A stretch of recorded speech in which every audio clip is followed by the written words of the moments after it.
पुण्यમાં છકી નહીં જાઓ।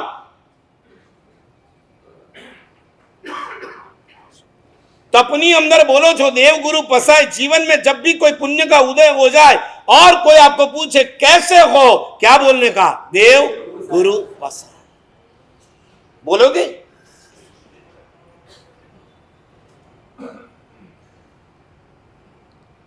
हम पुण्य को भूल गए, हम आयुष्य को भूल गए, हम मन को भूल गए। जिस मन से तुम्हारा परलोक निश्चित होता है उस मन को ही भूल गए। शरीर को सजाने के काम बहुत किए, अब मन को सजाने की बात करो। मन शुभ ध्यान से सजाओ और दूर ध्यान से हटाओ। कल मैंने आपको 2 दूर ध्यान बताए। नंबर 1 कौन सा? आर्त ध्यान। और नंबर 2, वेरी गुड, आर्त ध्यान के कितने प्रकार थे? 4। ओके। इष्ट का वियोग की चिंता, अनिष्ट के संयोग की चिंता, रोग की चिंता और तपनु नियाणु आर्त ध्यान। आज मैं आपको रौद्र ध्यान में लेके जाता हूं। भगवान करे अपनी आखी जिंदगी में आपने क्यारे रौद्र ध्यान आवे ज नहीं। आई डोंट नो तमारा घरनी व्यक्ति में रौद्र ध्यान छे के नहीं। मारा करता तमे वधारे जाणो। मारा साहेब एनो गुस्सो जे आवे तोड़ी फोड़ीने साफ करी नाखे। तो लखी राखजो ए व्यक्ति रौद्र ध्यान में।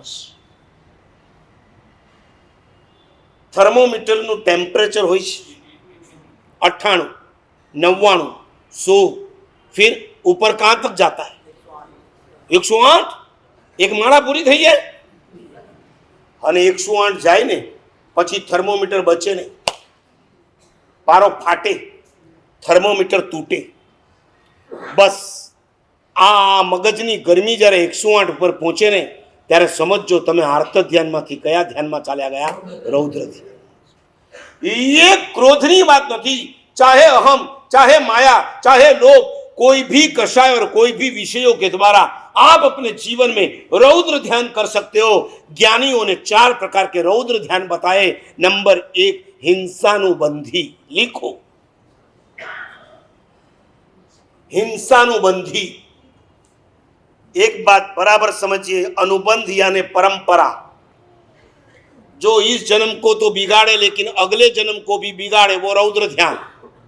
खाली आभव ने बगाड़े ત્યાં સુધી આર્ત ध्यान, આવતો જન્મ બગાડે એને શું કહેવાય? રૌદ્ર ध्यान। સૈનિક નરકમાં ગયા કારણ કે છેલ્લે કયું ધ્યાન આવી ગયું? રૌદ્ર। શ્રી કૃષ્ણ નરકમાં ગયા છેલ્લે કયું દુર્ધ્યાન આવ્યું? રૌદ્ર ध्यान। કોણિક નરકમાં ગયો છેલ્લે કયું દુર્ધ્યાન? રૌદ્ર ध्यान। हिंसानुबंधी। और याद रखना, ध्यान के अंदर कोई क्रिया नहीं होती है। ध्यान के अंदर सिर्फ विचार होते गए। विचार, इसे मार दो, इसे काट दो, इसे छोड़ूंगा नहीं, इसे पकड़ूंगा, बस ऐसे ही विचार। ये रौद्र ध्यान। विचारों की घनिष्ठता प्रवृत्ति में परिणमे छे।